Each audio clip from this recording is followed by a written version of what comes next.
While you were going out doing these activities, what were your experiences? How were you received?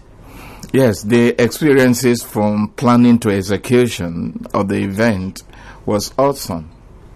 In the planning phase, we use as our entry point the regular monthly outreach portal services conduct around the premises of the port monthly.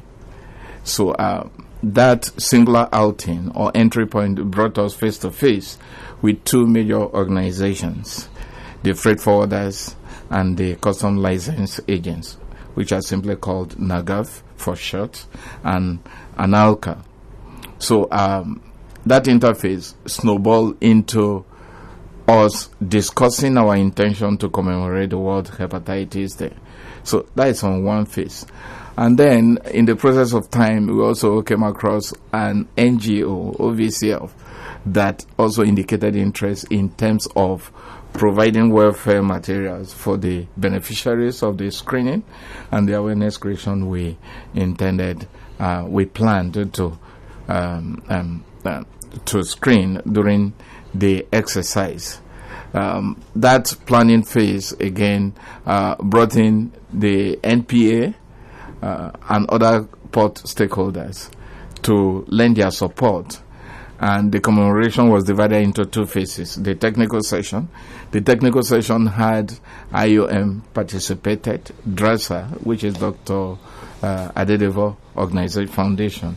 We also had other stakeholders at the port that also participated and joined the commemoration. After the technical session, we proceeded.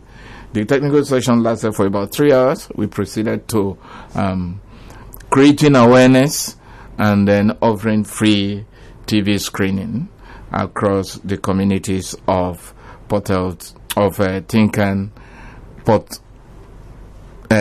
Island Port Complex. And in day 2, the focus was purely on Petroleum Tanker Drivers Association, and we moved our clinic close to their center, and then we're able to also screen the petroleum tanker drivers. The third day, which which was the climax of the celebration of the event, took us to Snake Island. There's a smaller part of it called the villager community, and the things we found there was quite interesting. Okay, doctor. So, are there incidents of TB in the port community? And I mean, based on your findings, you've done screenings. So, did you discover people who actually have TB for real? And then, any figure? Then, how are you handling it if there were cases like that? Yes, the idea that snowballed into creating a permanent seat for TB at the Tinkan Port Complex began about 3 years ago when I was the head of Port Health Services at Murtala Mohammed International Airport. Then we also started about that same period participating actively in year by year on WorldTBDay. And then we included that as a proviso in our testing menu, not only for the food handlers, but for the working client or patients who desire to test, because the test at our end is free, completely free to the people that benefit from the test. So the findings then, we, over 2 years or 3 years, were able to record about 6,000 tests. And out of that 6,000 tests, we recorded about 111 cases with appropriate treatment measures, provided, and all of the 111 cases were properly treated in collaboration with organizations like the state TB program, TB and leprosy program, which also lend their big support to us. Institute of Human Virology, IHVN, which provided the human resource and all other things we needed. And that was the journey that encouraged us to do same for Tinkan. Okay, so recently you are taking a bigger step towards it, right? Yeah. So are there provisions are there full provisions to actually handle cases like that? At least you have more people testing now, so you're likely to also have more cases than you've had the last 3 years you did the findings, right? Yeah. So are there provisions, proper medical provisions made to actually accommodate these persons? Because it's one to tell somebody that you're sick, it's another thing to give the person the encouragement that provisions to get you healed is made available. So what are you doing in that requisite, or are there provisions in line to that? Yes, like I told you earlier, we are not alone in this. We have other stakeholders that are also partnering with Port Health Services. Yes, there are provision. And just for your information, this celebration of WorldTBDay created an opportunity for us to establish a permanent desk for TB program in Port Health Services, Tinkan. Okay. And our focus on this is purely on the artisanal healthcare service providers. This artisanal healthcare service provider is a mix of formal and informal sector, where you have the traditional rulers, these agbo sellers, and all of those small clinics that are not manned by regular formal professional healthcare providers. Okay. So we intend to use them because a single agbo seller, for example, now see over 100 persons per day, and what treatment they give them is the same treatment for the person who has malaria and the person who has TB, the person who has viral hepatitis. They don't differentiate because they are not properly trained. So in the establishment of these decks, we intend to map them out, bring them in and properly train them, issue them card for case tracking and referral to our center.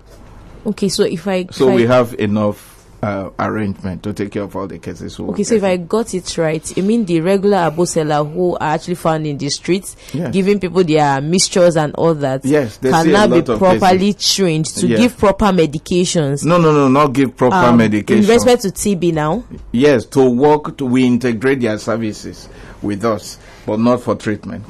To treat them for case identification and separation of cases, and then making referral to our center. Not that they'll be involved in treatment. Okay. Please get that clear. All right. Okay.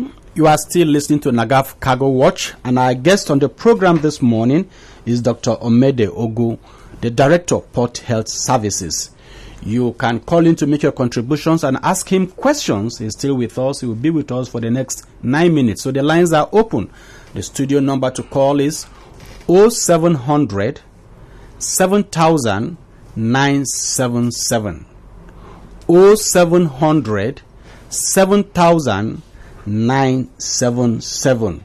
Once again, our guest in the studio is Dr. Omede Ogu, the Director, Port Health Services of the Federal Ministry.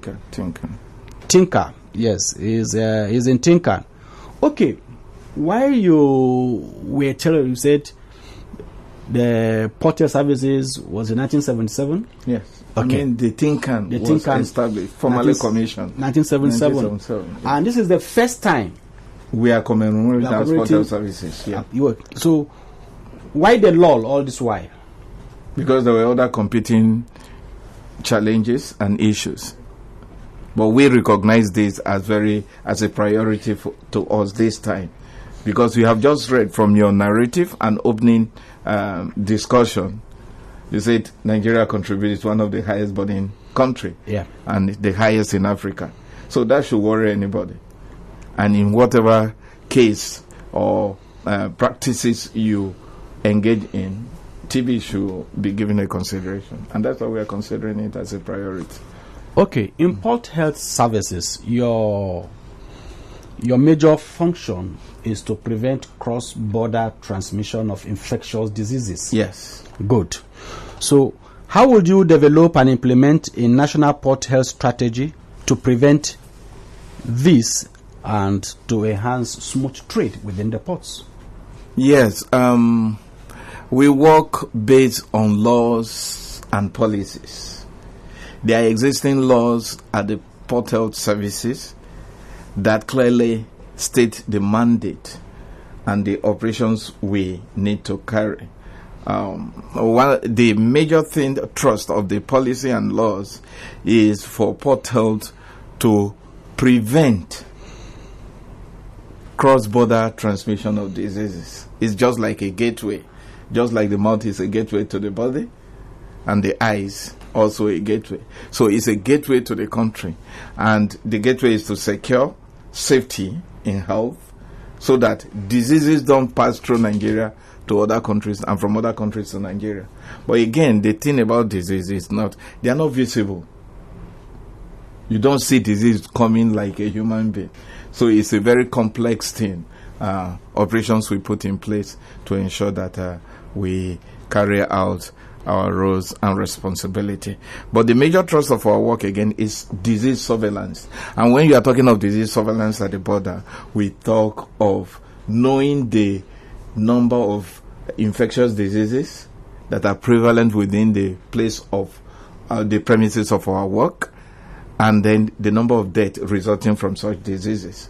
And then also recognizing the outbreak of diseases, not only within the country but outside, because travelers come with various conditions as they transit from country to country.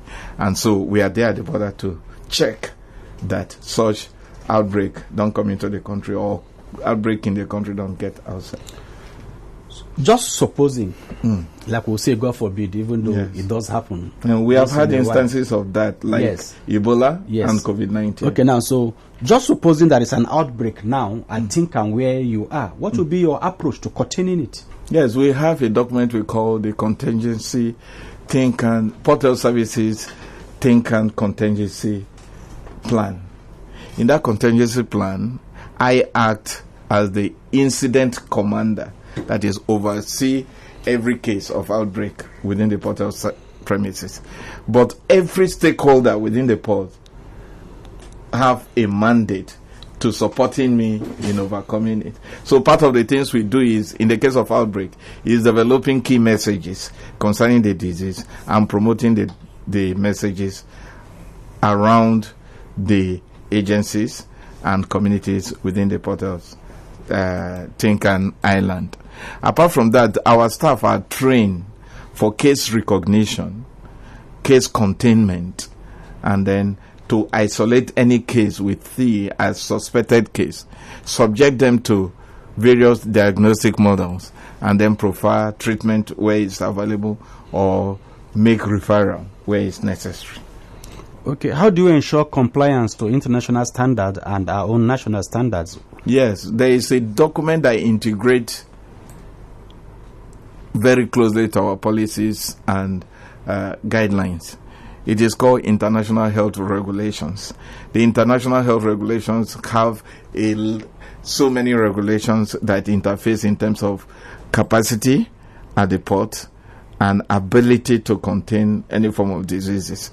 So these regulations spread across all countries that are signatory to the UN, because the biggest UN agency that oversee outbreak of disease across the globe is World Health Organization. And the International Health Regulation is a document, is a regulation of the World Health Organization. And every country signatory to the UN implement the International Health Regulation. Okay. The port is made up of multiple agencies. Yes. So how do you collaborate with these agencies to ensure yes, in the Port Health Contingency Plan, all of these agencies, head of these agencies, are signatory to the plan, and all of them have stated roles and responsibility.